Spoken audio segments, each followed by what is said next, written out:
Yo abusuafo ene ya wada soronko kura ene ya wada wi mekan ya wada no so ote ase se na no na ye dadlum abusua pani ene na abusua kaya aka ne mama akoso abumpo ma amne ofaya pokumo mela mu nyina ko manhia akotoko fie ye so nkwa akosi otumfo o sedutu kurowura kose no se eja ye de hia yie no emra aduru ho se ibesie no ame ya adome da memre nde be 13th senti ase anya adwuma o ntamti mekose otumfo ansa ne ho maka to aso na emra mkoduru ho no no sabi eye kotoko hina nsi fom wa ma nti ye na nada de so aba ene na to nsa frɛ wo mo frɛ busua pen wo frɛ wo sabi mpoma ame akoso sabi mpoma so wo mra na obi am kana kotoko hina wo nsi fom ne nti no munko na de wo ho mo am ko tan because tumfo eni ho ntimi masi madia o munye hwe omutima saye ene eja beton framam ya de enya nti yese wo mo se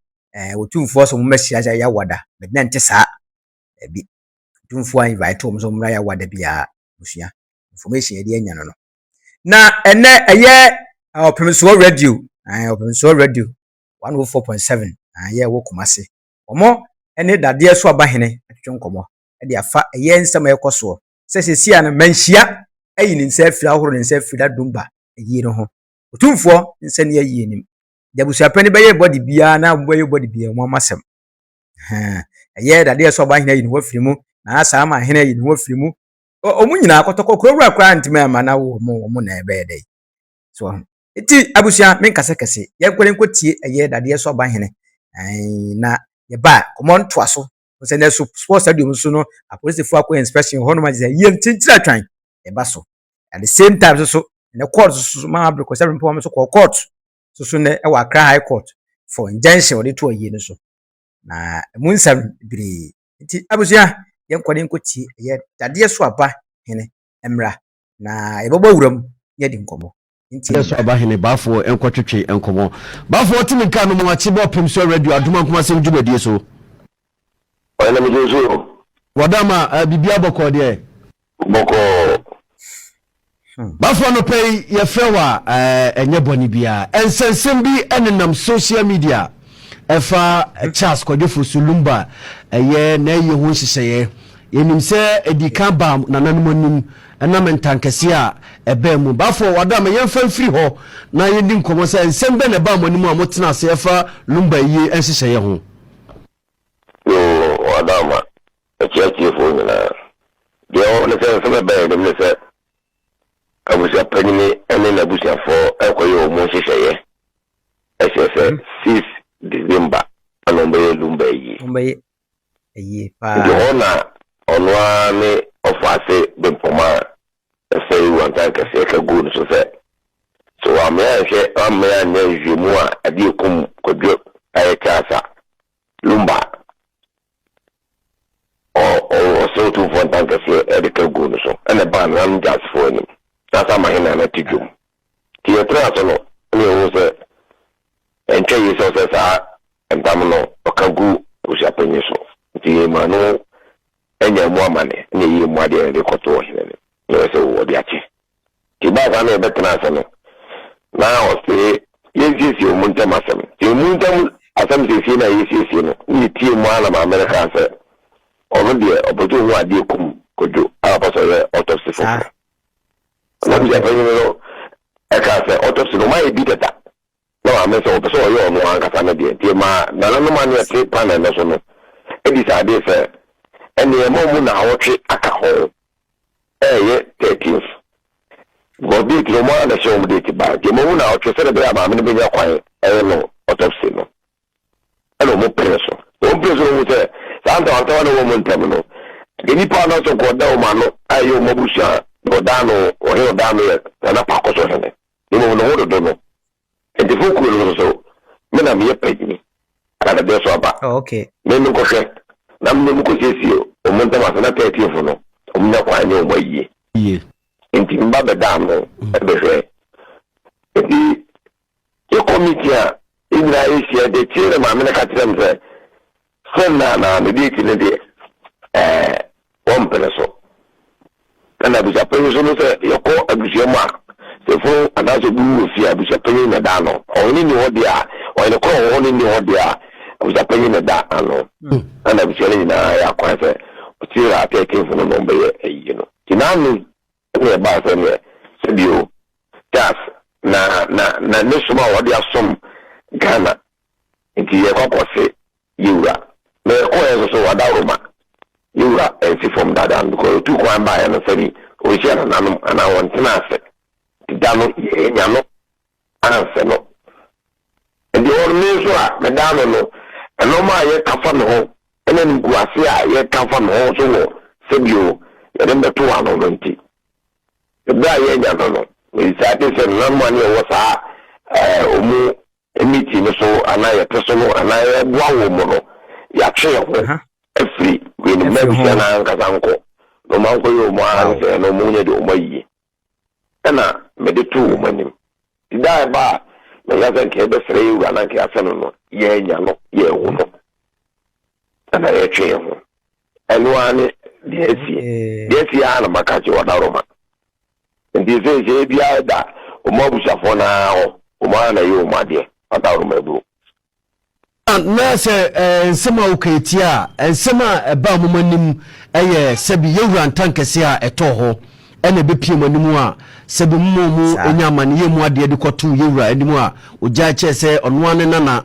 ana sebi na busuafo kwa akofa se abade a ogya de che na mum nya nananom ana mo hye se chinchina o munye eye no eye 13 no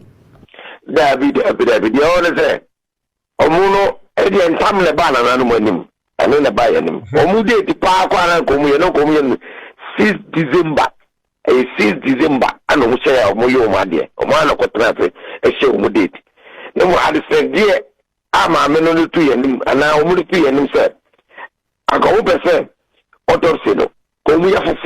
foforo ye lumba ni aba no osu abempoma ana tu yanim sa ana so de se season na ben dia ene mumpusi na otwe mova na otwe nka ho na munya kwana ubunya kwana ye wo autopsy no ene ma di ti ko 13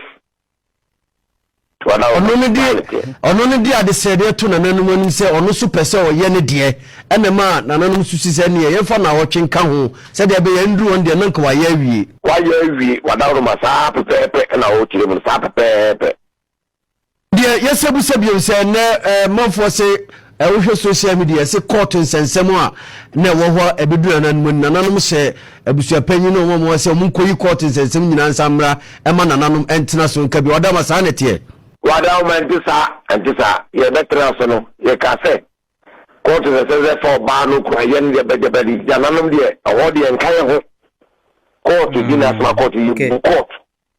the respect court pa the court enkan asem awodi ni mu ye di ade a eba ye nim ye entam ene ba ye nim na ganye entam na sabi o kodi musu onye ohene ana sabi ye na nanum da kodi so onye ohene na mum adi pa woje ma ga abusia wonim ye nim ko bi mfaase ye mra ye chi kakra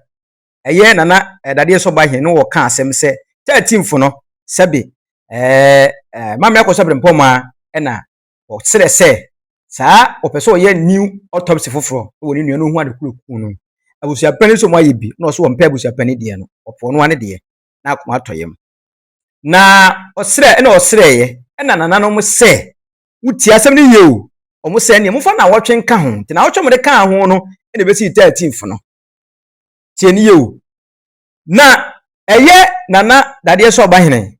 wa kasa wo sa so ka asem mi mera papa shi kwotena abonten se 13 na mahye no enya no kure no mu ase 13 bia nana dade so ba hene wa kura sa ba bonte be ka se adenti na matena siasa date na magia tum na 13 ye ba so na obi betra ba nza ye ni maso wa bra na dade so ba dade so ba hene wa nkasa wo nkasa em wunnim pefre se abusua no ntawanta wadamu a emu njo akosia brempoma ne eye abusapani no omuntam wo saa yentie na that time na dade so wan be sa ka sa sansan ya toa nana ensem so tie we ni bra tie se papa shi na abusani bia be gira ho na waka je se 14th March ane be lumba yi no entwe yi sabu je ni bi ana papa shi be je be bia kasa asem no sabi eye mo nsem nuko to je be bi kasa asem no na no matrase ama date ye di ye eye 13 December sabu wo be bi vie bi ana bia bra wo di arsere na ba na sabi etu nwa na mo ade aboa ekoba se eto na no masoma na se date ni e be sana ya sesa no nemo so far as I sesa date no obi enye ba bi ana wo gira video so enkasa lumba yi no date no ya sesa no date ya de ma ya se enye no eno anya guso aye den ye dia kopem sa atam no ti mesrem se de ko abontene se date ya sesa no ana no munya ba bia enkasa enti abusia eye papa yi ye papa dade so ba hinana ana ka frew daro maba kasa kakra fa de ma hwe ye wade bi wo ha wo ho na wo kasa wa hei wo ye interview open so wo se 13th no enye mu na mode ma abusua no tie ni ye wo se enye mu na mo share date ma abusua mu nyina mo tena ase na mo so je se 13th no like mama yakosha bempum so kwa koye autopsy fufuro to koya da one week na mo dia to mo no obetima ye na da besi 13 kuma ye de mo ye yie no sana na uka ayo but utie odwidi abo sese ya wonu tom se na watrase ahye date e de amamo na mo pese mo busu se 14th na 14th match na ba ye yi ntie bo su muka mo obi antie papa si mu asem obi anye sei papa si kroya ne na wa so mo de letter beto wo ho e be sere wo se saa 13th no mo check ye emwa wo mo nti mo na mo nchanyi date no na we yesemo tu kwa mo ba mo betfre wo mo e be se mo amfre mo bio enti na die ne koso ena die ne ba ya nti una na so wa horo nsa firi lumba ayi ho wa ho ye yempe na mo yempenfo ana ma o ba se mo kura ba o le sebi ye tra mu bi e ka ma o ba na sebi ye wandam so ba so a ye ayemfu ya na yehwe mu ana tra so yehwe mu ewie so na sebi ye de o ye wura kadaroma o ya bada ye wo de ntam ne che wo mu ana se ne o mo ankonko tra so mo ko ye se no mo de o mo yi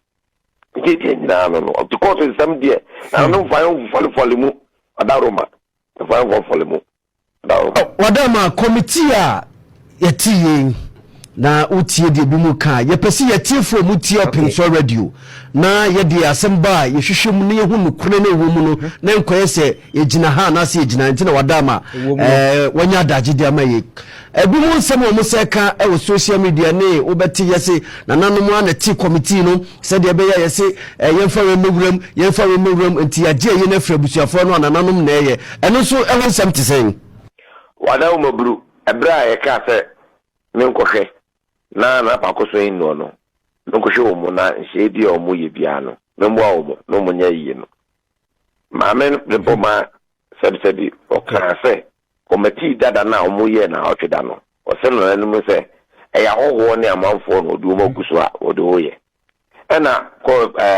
jasofo no emse jasofo ne tena so no e ka se men ko na mgutie o mu nyina na de se ya fa be papa be ma men na kuma so ne yebo no nko na me ko fe mi ba ya me no da de na akwa ma ntana so me no mu nyina ba me fi ha ana me bebusa wo mu e tira so na me ka so committee no o nya o mu e di me so be pene so ma no e ka ti number mi aba akusia brempoma e ka ja busa panye se do wu ya no ai na do busia e keni de obe ya be ma so ndi aba ene ya ba no yanya ni ehwe e di me kwa me rezi ma o mu se so mu hwe na o tweda no mu di ya kama ninti da mu pe dada fo no ebi na wom na za mu mpe na za mu be afiri mu a mu yivu na mu fa kuchafo no bi e ko kan ho because lumba sebi oyobi a wa ye djuma magana ayiri ya amampanyini ne rep wana zo gba betremu bi mampanyini da anko fo zo betremu bi tini nyina ta mu hiya na ma ye na kuchafo kakra be kan ho no ko do ba ko kan ho tibi susu ma wo mo ana mo aka se o man kasa abiri yi o mo so ni mu rep fo bi ana so mo mu ni mo si amampanyina na mu bi so wa o mo be yi edu do ya ko anu a yinya ntra se ko nya nya hwe no iwu anse se papa si ne no go for de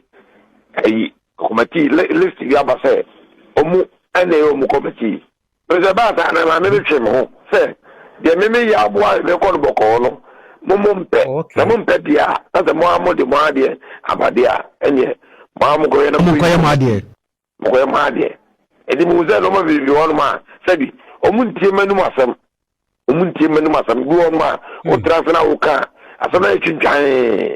we se mi ame ko ye me de we se mi ame ye se dem de abotre o da o ja kura na me ba ye no akoko no obu mu amede mo munti no miankasa me butom ska stadium na mo pede 13 fono na obi akobuki ya mi bo anai ko ho enum ko kasai ma miankasa na me butom ska edi tia stadium ne ka edi ma wo mo so de be ya sabi chas eni mo nyamo da se Ghana no ya na nanum ko wo me am wo mu yi ne me wo djuma dia odi ma Ghana me bo ama na ti enye basa enti eja yeso be bo bi miankasa me butom ska 20,000 de tua se Dominica adi ma omo this can 200 million wow 200 million me na me tua e o do ko buza stadium oba na ohwe onum na obeka che nipa na omoji won ka che om se sika na nke 15,000 no mo se o ma ya advert ni ade ntino o se 5,000 ka omo na me de 5,000 ka omo na 20,000 am de ma omo adawroma amiga wadama mayem se we na yemfa hunsi esi wachiem baby asem no de tie ba nananum anim nananum yiw se wo kohwe na siesie mutene tie busuafo no obi anum asem committee na mo ka ho asem no wachirima ma ehu na no dwodom be pie mu wa hai se de wo kan ne se ka wodi animu abesre se kwan bebe mu ananka mo de ato yewura anim se da busuafo no so mpeso mu ye ne eno no enye mense na ka chom so mo nkono mo samra enne ya wadai aje mense na ka chiro mo wadaroma sabi ye ba ebedura o he ne ba ebesi foma yebehu wow si foma yebehu mi ana mdo mbae ebedu ye hu se o he ne sa emba nti mi ankasa ana me fe brempoma ani abusu apanyini ana hu mabla fe ne no o ka me ho ana mdo mu call office honum ho bi ho na me ko gina na me ka che o mu se me hwe foma o he ne o si fom inya no se no elunti okay meso nana mi amedano ne nana mo da bo blase ne bi ametrase amene ne trase no koroma dan jasfo ewu mu no eye yi se ye sabi ye ba fe be boa ewu ana mo ayitu na mo mo tu my mo adite ya twe ho afrim ti nana no mo twe mu ho firi omo ye sise ye bia mu mo ye ji se ye mu bibia mu omo ye ya twe ho firi mo ye je mu na wo se ye free mo abuja panyin nse o hini ni abuja panyin da o ma no mani mo na abuja panyin busa na ma me bempo ma se enti ye ne den ana america so fa me die ade a me pa se me hu ade a okum ko ni mia no se me hu ne na tra kwa be ye yi na en fa me ho enti sabre no o rezi sa we na me ne obrase ye ten ya ye de ye ko ye baby nemo da ye ba ya se na abuja fo ho ma o mbeda yewase eye bia sabi yewase o mo kan bonyam enti o mu ana enka ne ba o mu nsan se o hene betra se ya wada enti ya no mo de na fe na dey aba na ye de ya nka nkire se ye ma ya wada se omo ba beda se yewase mo nya na nkra ba se ene wo manti yame yadom ya wada betra se enti no ma ba beda se preko Sabe to mu na de kan mo nye lumba nkofo no okay lumba nkofo no okay enti abusua enna dade eso ba hene akirikire mu no enye lumba abusua ene ye ka kire mu se ya wada wo mra no mu no be shi ofenso nso zo mpeso be shi obia onyamo ko sabi nsamfo koso abusua nim ene ba koso ka so ofenso hu ya na enka legend kesifa kesi atofom na mo kwose otumfuo yiro otumfuo ajetemo nti nyama enye mani wu nyamo fare enye mani wu nyamo fare abusia pani yesi nananom posom kire se wona ayi ba fia wona o take in charge eye wa ya ade but enipa tie wo fa ase ba na sem a wo ka enti ya obabi ni lumba na obi se ni nua bi so obeye autopsy fufura takia ka wotwuma ne yana nka bibia to atwa sese mensi atwo no wo fi ayemfo ayemu bia nsi wayi ayi na se wate eti abusia eye na napa akos ayi dade so ba hene ena ne wode ne nsam atodwa afa nsa hohoro ya hohoro manhia ahohoro ne nsa free na dum ba yie ho se omu hia abusia ni bia so maba manhia so mba disi otumfo ye omu hia mokra ohia mo cause ase mwamma lumba kura ni magu ase dodo eni me ko social media so busia ntinane ya akoso manhia so no because na ye yawada nke nnen ko makosia manhia amaso ihia mo manhia ihia mbio mo amonya moyie busia pene ye wayi wai ye ai na de abusi na wie sinawie enti abusia eye dade so ba hene na ye ko tie ne nsam ede ebae ne fa manhia wadi so ni ho free eye adumba eye no ho sante ene dumba eye ni twaka bia sa pepe no mboso mo kire sa enti abusia me dimbosia